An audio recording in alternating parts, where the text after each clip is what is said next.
Hey, Hey, I haven't seen you in a while. I've missed you. I've missed you too. I've been around, but also away, I guess.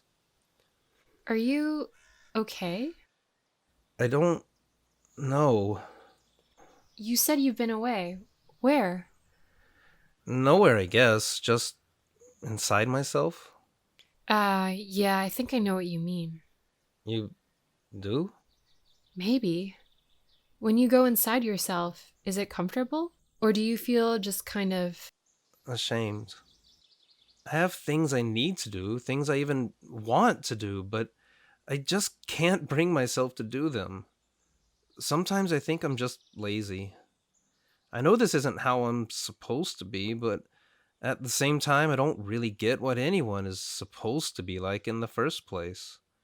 I just feel so. alone? Yeah. Am am I just broken? No, you're not broken. Then why do I always feel like something's wrong? Maybe it's because there are too many wrong things that you've been facing.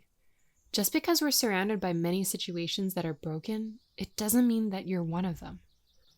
I guess rationally that makes sense, but it doesn't really change how I'm feeling. Can I share something with you? Huh? Yes, please. I have the same feelings. You do? Yeah, and it's not always easy to talk about it.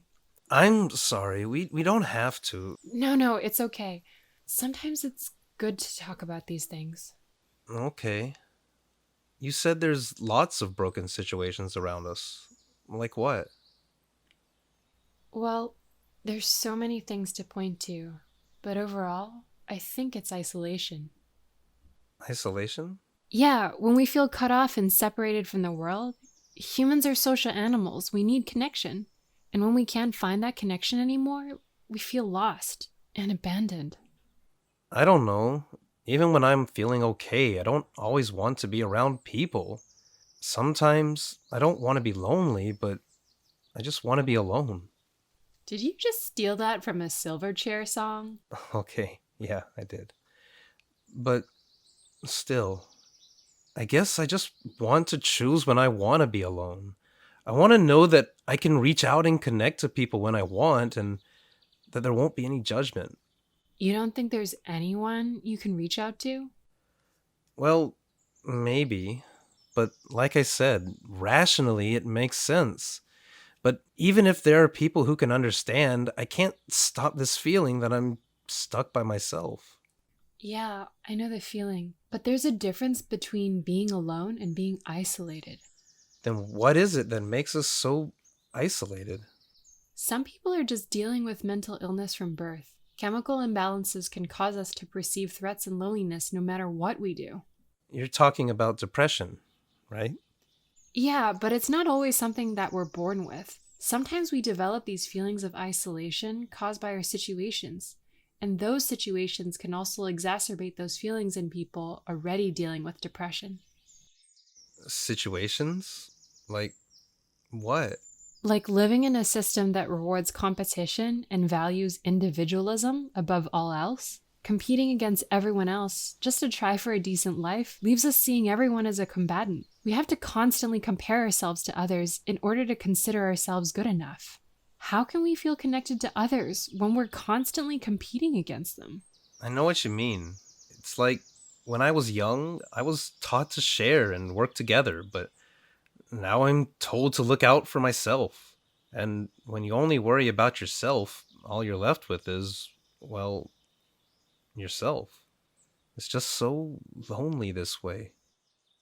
Sometimes I think about salt. Wait, what? Salt. Salt? Yeah, like sodium. We need sodium to live. It's a necessary part of our existence. It regulates our brains and blood. It even helps us cry. But don't doctors say we should stay away from sodium? That's because we're already getting too much of it. We're surrounded by it. I, um, I don't really see where you're going with this, but Why don't we just stop eating so much of it then? Because it isn't so easy. Have you ever looked at the sodium content of a chicken tendy? I like chicken tendies. Everyone likes tendies, but that's my point. We don't have as much control over what we eat as we think. Unless you can afford to be picky, most of the food available to us is crammed full of sodium, turning something vital to our beings into an inescapable messy overload. We lose control over when it's right to include it in our lives. Oh, so you're saying my loneliness is being overwhelmed? Well, yeah, we need a little loneliness and a little sadness. They're not always a bad thing. It's how we deal with loss and change. It's a chance for self reflection. It makes us who we are and allows us to grow, but we're stuck participating in a system that forces us to seal ourselves off from others. Even when we're physically around people, we keep an emotional distance. And we end up being stranded on our own islands, isolated until we're overwhelmed by pain and loneliness. You feel like that too, don't you? Yeah. So, all of this competition to survive exacerbates depression? I think it exacerbates isolation. Depression is sometimes just a symptom of this horrible situation where we desperately want to connect in some way, but we're either too afraid or forgotten how to allow it, since everyone else sees you as competition too. I've been taking medication. Doesn't that help? Good. Medication and therapy can help to cope. It can help many people function when all hope seems lost. It can keep you going so you don't just give up. But don't forget, not everyone is just born with mental illness. But everyone working for a living is being forced to compete. Yeah, I guess it affects everyone. But those who are already at risk are being pushed into a really dangerous place. If we could all just realize that, then wouldn't that fix everything? I really wanted to, but it's not that simple. There's a lot to work through first. All pain is registered in our brains, right? Uh, yeah, I guess. So social pains inflict damage right at the core. It's even been shown that the brain pathways affected by social pains are the same as the ones affected by physical pain. But social pains don't heal the same way physical pain does. They often linger and can re-trigger long after the original wound. We often become riddled with hidden scars that we're often told, almost as a sick joke, are just in our heads. So, just like how physical injuries teach us to avoid risking further damage, emotional and social injuries cause us to avoid risking more mental trauma? Yeah, kind of like learning not to touch a hot stove. After all of this competition, how could we not be tired and afraid of others? Why would we want to risk being vulnerable when vulnerability is just seen as a weakness? But avoiding a hot stove is a good thing. With social trauma, though, we begin to avoid things we actually need to heal. Right, but our society requires that we continue to interact, even when we don't trust those around us. But how can we be so isolated if we're still interacting with people? Do you like movies? Huh? Well, yeah. I really like the ones with superheroes, especially the silly ones where they're like, bang, poo, oh wait, that's not physically possible, what am I doing? Okay, me too. But is Ryan Reynolds really a superhero fighting Cable? Well, no. No, they're acting from a script. Way to ruin the magic. So, we're all just going through the motions? Doesn't it seem like that? We all know the scripts from birth. Say please and thank you, say yes sir to your boss with a smile, work hard and try to afford a house with 2.5 kids. We're offered conformity as a method of coping, and that conformity gets seen as the norm. You're right. And when someone can't meet the expectations of the script, They're seen as disruptive, defective, a shameful burden. I think I get it. Then we start to believe it too. We begin to believe we're just broken, instead of asking why we're forced to participate in the pageant in the first place. We've all been conditioned to think success equals winning, no matter the cost, and leaning on others is a weakness. Dependence on each other isn't seen as mutual aid to strengthen the community as a whole. It's seen as a fault. And our social programs stigmatize those in need as immoral or lacking responsibility, as a burden of society instead of victims, burdened by the society they live in. When we're treated as failures for so long, of course we eventually start to believe it. If we feel like we can't measure up, then we end up closing ourselves off. You see, we're not broken. We're being used. These social pains are used against us as an advantage of creating productivity. The more we're burdened with competition, the less connection we have to each other, which is good for those who profit from our productivity. And it just leaves us weak and scarred, floating around on our own fortified islands. Well, some people look like they have it all figured out, right? I see photos on social media of people living their lives to the fullest. They just seem so happy. Do you really think those people are just better than you? Well, I guess not, but what secret have they found that I don't know? Some of them are the exploiters. It's easier to live a happy life when you don't have to fight to stay alive. But really, I think most are just better at projecting an image of happiness. So they're just acting out a different script? I think they have the same script. They just don't want people to know it. Some of them are the ones suffering the most. That's why they have this desperation to prove their happiness. But then there's those who don't seem interested in working together at all. Just look at social media. There's a lot of people who seem to thrive on the misery and destruction of others. Sometimes there can be so much animosity. Yeah, I know. And it's okay to be hurt or even angry at those people. But also, maybe this is just their way of protecting themselves. The more wounds we suffer, the more we wall ourselves off. Eventually, some people find it more comforting to destroy others, since they've lost any hope of working together. They're injured too, right? When an animal's injured, they're more likely to attack anything that comes near rather than take the risk of working together. They don't know who to trust anymore. Or maybe they've become so lonely that they need any kind of connection, even if it's just smashing into others. So, we should just forgive them? If you feel like you're in a place to, sure.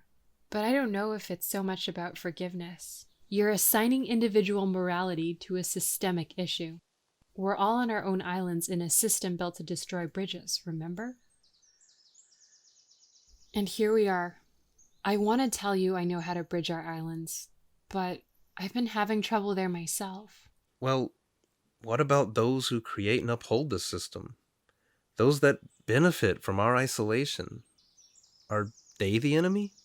Well, sure, our isolation means less threat to them, and they're going to fight to keep the system that allows their comfort, kind of like how you don't want to get out of a warm bed on a cold morning.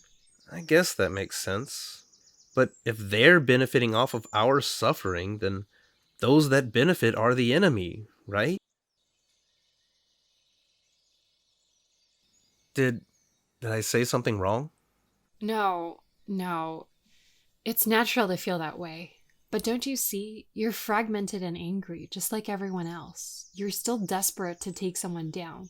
You're still seeing enemies all around you. When you've been a nail for so long, everything starts to look like a hammer. You don't think anyone is responsible for this? It's not just one person's fault. And as long as you keep looking for a single enemy, a single person to blame, you're going to end up feeling more and more fractured. But aren't these just bad people? I, I don't know. I really want to have all the answers for you, but sometimes it's so hard to figure out how to fix any of this. I'm sorry. I didn't mean to upset you. I guess we're all pretty confused about what to do. No, it's okay. Want a chicken tendy? Funny. Well, I'm not actually sure that I believe there's even such a thing as a truly bad person. Maybe some people just get better roles in the script.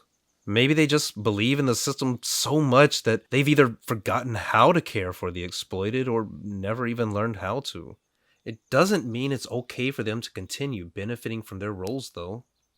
Have you finally realized the name of the system? Capitalism. Capitalism. So maybe it's the system that's the enemy then. That makes sense. But maybe we should stop thinking about it as the enemy. Maybe we should think about it as the problem. You can be angry at a problem, but it's kind of meaningless to just hate everyone involved in it. Then what does help? Fixing it, even if it means taking it completely apart and starting over. A system that profits off of other people is the thorn in the wound. Once it's removed, everyone can start to heal. That's a pretty big thorn, though. You're right. It's gonna take a lot of people working together to remove it. Together. You mean collectivism? Yeah, or you can just call it mutual aid. Or socialism. But those that wrote the script have worked really hard to keep that word out. And when it does come up, it's portrayed as something pretty scary.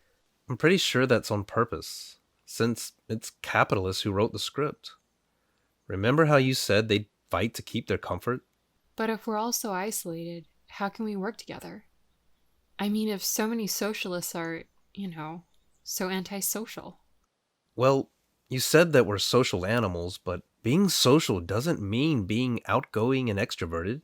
It means finding connection and trust with our fellow humans, not fighting each other because we've been given a script that says this is how we must act.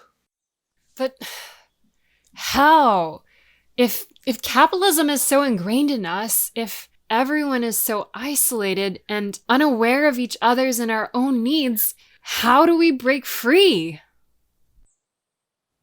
Like you said, by being vulnerable. But won't they see that as weakness? That's why we have to show them that it's our strength. To not let fear keep us from going off script. To unionize and say no to your boss when you're treated unfairly. To protect your community when the government says you're wrong. Even when they send police to break you back apart. To speak out when a system suppresses us. As long as we stay silent and afraid, we stay stuck on our own islands. If we open up to each other, instead of shielding ourselves off, we can show others that working together is possible, no matter what the script has written for us. It's scary, I know. I'm scared too, but if we all just admit that we're scared and angry together, then we don't have to be afraid of each other so much. You're right. I guess I'm just scared of so much change. Me too. And that's okay. Together, it isn't so painful. So if we all just open up about our fears and frustrations, will it all just be okay? I don't know. Probably not everything. It's gonna take a lot of work. Will it hurt? Probably. But that's how you know you're healing, right? Where do we even start? I think we already have. By just listening to someone in need? Sounds like a good place to start to me, as long as others are doing it too. Hey, thanks. No, thank you. Now, where do we land on those tendies? How about tofu tendies instead? You know they still have sodium, right? One step at a time, kiddo.